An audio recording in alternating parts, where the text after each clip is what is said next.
Hey there, welcome sis to the Her Best Self podcast. In today's episode, we're talking about your body story. We're going to dive into what influences this relationship that you have with your body. We're going to also talk about what you can do next if you're currently not happy with your body, but you also realize that it is keeping you in this never-ending cycle of restrictive eating and over exercising. And then we're going to talk about some different things in today's episode that are going to walk you through understanding your body story.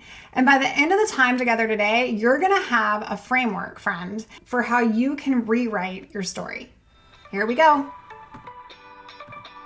Hey girl, welcome to the Her Best Self podcast. I'm Lindsay Nickel, former competitive figure skater and perfectionist, turned God-led imperfect boy mom and digital CEO. If you find yourself constantly thinking about food and wondering if you'll wake up one day free from the obsessive thoughts and behaviors controlling your life, then I've created this podcast for you.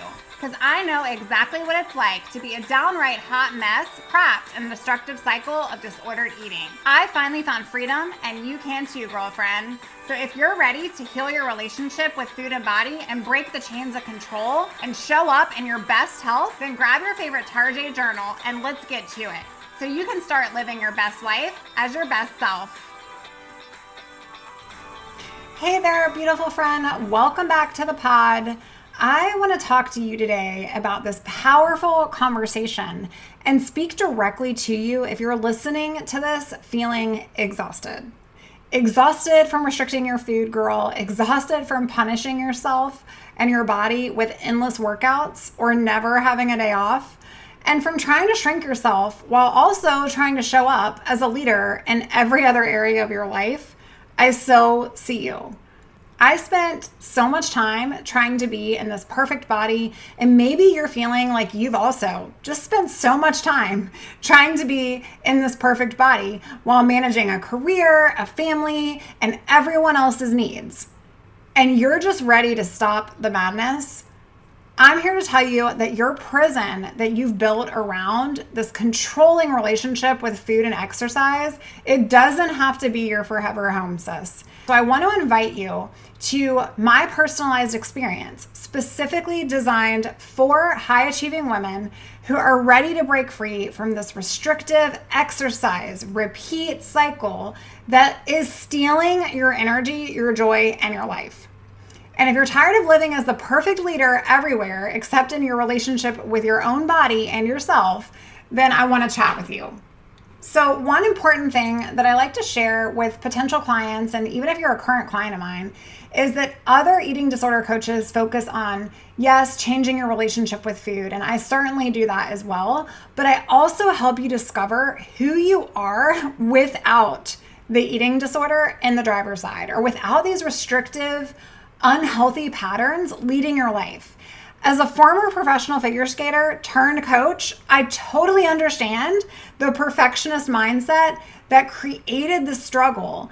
And I have a systematic and scientific approach that I leveraged in my own journey for lasting freedom in my life. So if you don't just want to recover from your eating disorder, but you want to discover your true identity and your life's purpose because you're just feeling, well, blah, then I feel like my support is perfect for you. But I also want to walk you through today a little bit of what some of that support can look like. In today's episode, I'm going to talk with you about understanding your body story. Those deep-rooted messages that you've been carrying about your body, how you should look, how your body should perform, and what it actually means about your worth. And by the end of today's show, you're going to have a framework for rewriting that story of shame to total self-compassion. There's no catch. This is completely free. I just want to share with you my deepest thoughts on creating and recreating your body story because I feel like this is not shared enough. So let's start with a question that might make you feel a little uncomfortable. When did you first learn that your body was a problem to be solved? Now, for most of us, it happened long before we had the language to even understand what was happening around us. Maybe you were 7 years old and you heard your mom criticizing her thighs in the mirror. Or maybe you were 10 and someone made a comment about your developing body. Maybe you were 13 and realized that the magazines promised you could be happy if you just looked a little bit different. But here's what I know about you. If you're listening right now and you're hanging out with me on the show regularly week to week, you didn't start out hating your body. Sis, you learned to. Someone taught you that. Maybe not directly, but it was a learned thing. And so you learned from culture that literally profits from your insecurity. You learned from these diet companies that make billions convincing you that your body is wrong. And you learned from the fitness industry that sold you the lie on a silver platter that more exercise always equals more worth. And if you're like most of my clients, then you learned that being good with food and being great with exercise was a way to feel in control when everything else feels chaotic. Maybe your career is super demanding and so it demands perfection. Or when your family needs you to be everything to everyone, you're there. You're the one. When your life has felt so overwhelming, at least you could control what you ate and how much you ate and how much you moved, right? See, this restriction has become your safety net, and over-exercising has actually become a stress relief. But the smaller body became your badge of honor in a world that taught you that taking up less space was taking up better space. But here's what nobody has talked to you about. That same control that felt like freedom was actually building your prison, brick by brick by brick, year by year by year. So here you are. You're exhausted from decades of fighting your body instead of living in it, and exhausted from spending mental energy on planning out your week and your schedule and your rigid routine. All of that, girl, could be spent on your dreams, your relationships, your purpose. You're successful in every flipping area of your life. You lead a team, you manage budgets, you solve complex problems. You might even be the breadwinner for your family. You raise humans. You keep the household running and on its tracks. But when it comes to your body, you still feel like that confused young girl who learned that her worth was tied to her size. So I want to talk today about these specific messages that have shaped your body story, because oh my gosh, do I have so many of them that I have learned over the years when I think about this concept. Let me give you a couple examples. Good girls don't take up too much space. This teaches you early that you learn to make yourself smaller, literally and figuratively. And you learned that being loud, voicing your opinion, taking up physical space, having needs or desires related to your body were somehow selfish or entirely inappropriate. I remember when I was about 10, my mom took me to Cotillion, and my Nana sat across from me and she said, "Lindsay Marie, scooch in your chair, cross your legs, sit up pretty, and lift your chin." And I thought that was the thing. Let me tell you, I was just on top of the world. I felt like I had arrived.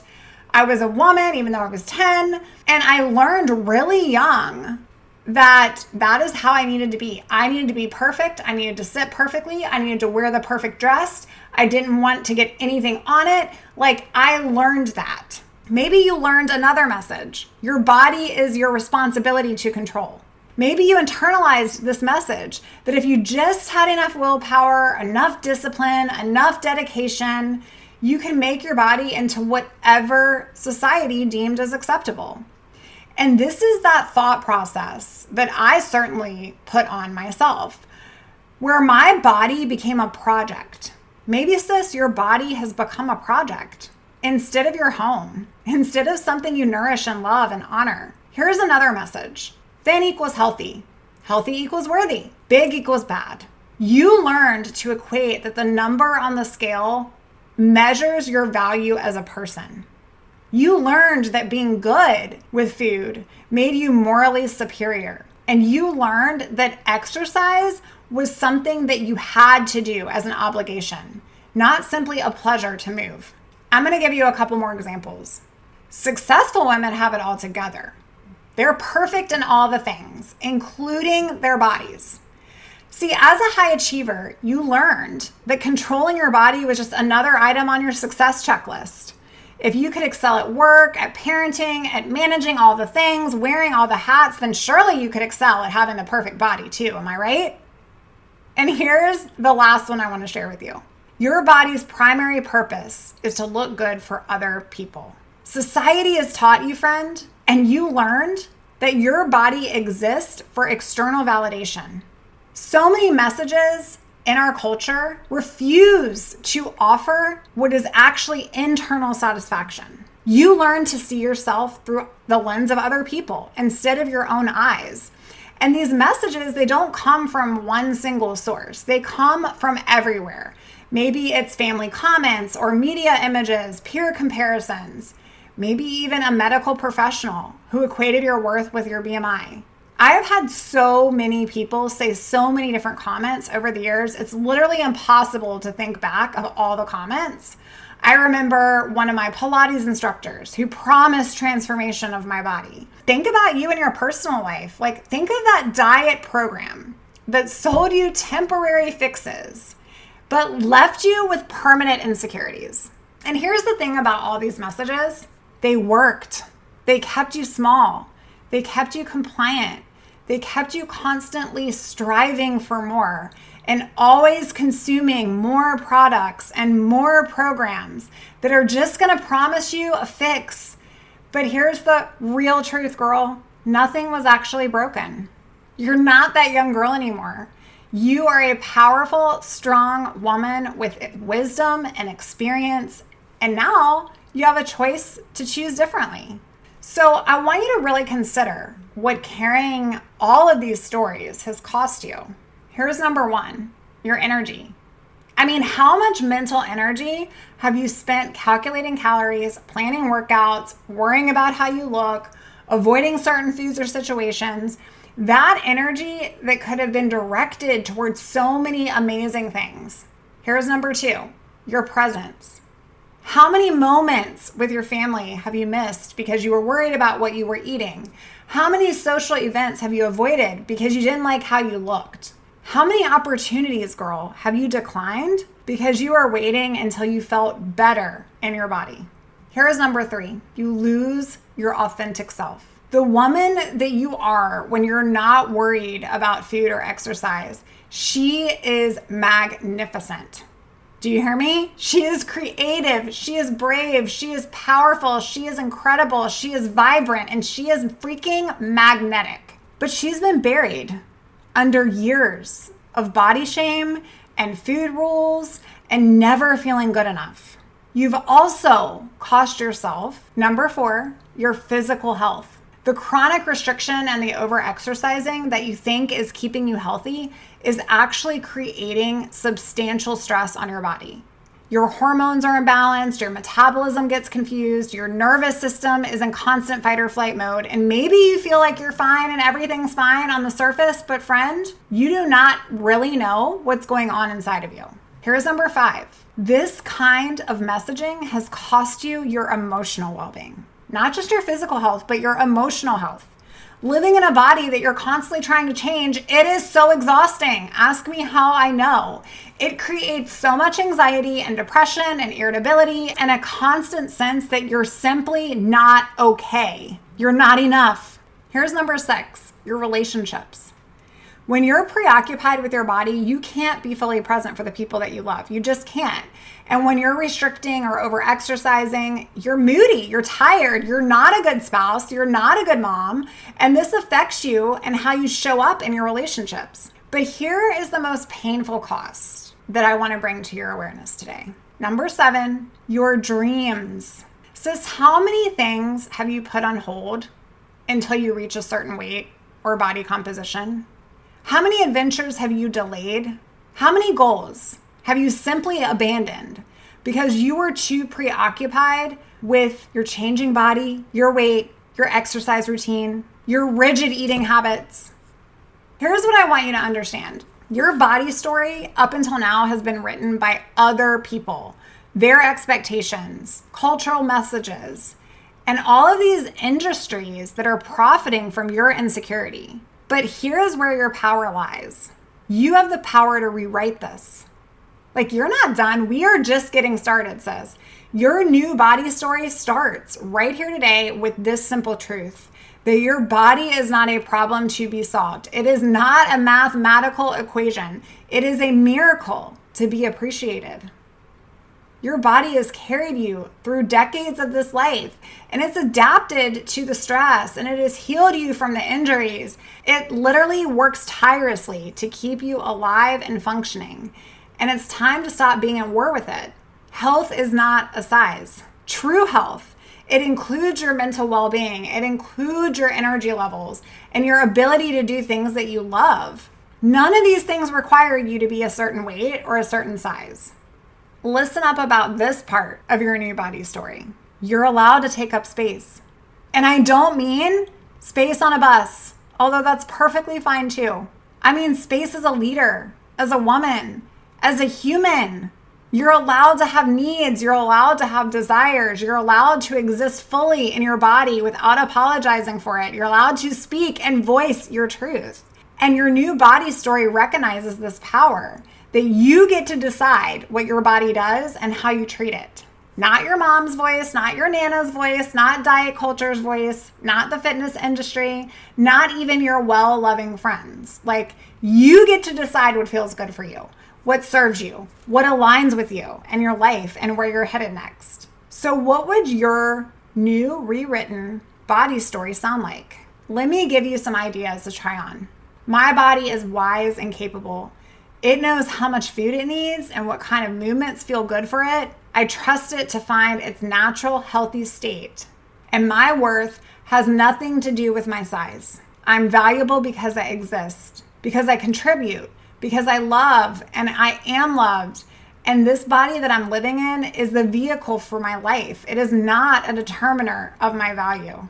I treat my body with the same respect that I would treat my daughter's body or my friend's body or my mom's body. And I nourish it and I move it and I rest it and I speak kindly to it.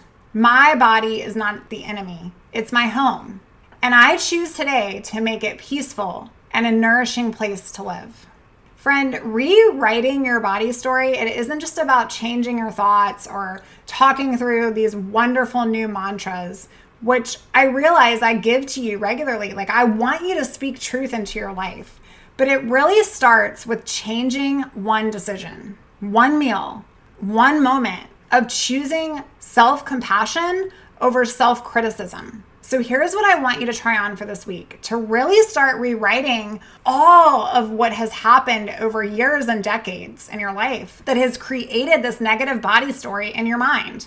In the morning, instead of immediately focusing on what you don't like when you wake up or checking yourself in the mirror, I want you to thank your body for something that it did for you yesterday. Maybe it walked you through a long work day. Maybe it hugged on your kids. Maybe it simply kept your heart beating while you were trying to sleep. I want you to be conscious of that intuitive nourishment. And right before you sit down to eat, think to yourself, what would really feel good and nourishing right now? Trust that your body has wisdom and you've just been clogging it with these food rules. Try something new. That's it. Just try something new. It's an experiment. And what would it look like if you chose movement today, not based on how many calories you want to burn, but on just physical movement, like a walk or yoga or stretching? And when you catch yourself being super critical about yourself and your body, why am I talking to myself this way? I want you to speak kindness, because when you speak kindness, you build body trust. Girl, your body story, it doesn't have to end with restriction and exhaustion. You have the power right now for a new chapter. One where you are aligned within your own self and your body is your ally. And where food is nourishment and where movement isn't a punishment. So if you're ready to rewrite that story that you've been telling yourself about your body, then today is your opportunity. I want to invite you to join our free Facebook community. You can find us at herbestselfsociety.com. There are hundreds of women out there that are supporting each other and rewriting their relationship with food and their bodies. And I want to make sure that you're on our email list because I have some upcoming things for you that you do not want to miss. You can sign up at herbestself.co. Sis, your body story, it is still being written right now. And the best chapters are yet to come. Seriously, the best version of you is right around the corner because you deserve to live in peace with your body. And your body is faithfully carrying you through this beautiful, complicated, challenging, messy life. You're not too much. You're not too little. You're exactly enough, exactly as you are.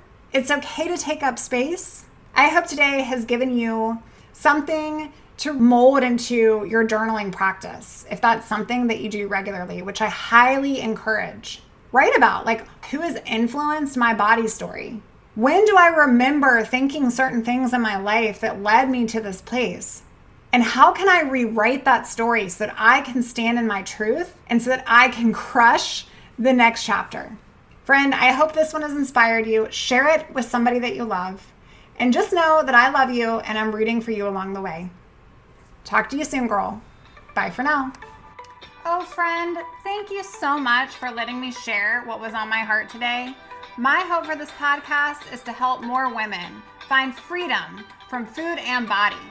If this has empowered or blessed you, let me know. I'd be honored for your rating and review of my show, and I'd love to connect with you in my private Facebook community. You really can move from perfection to purpose. Let's break the chains together. I'll help navigate the way. Until next time, bye for now, girl.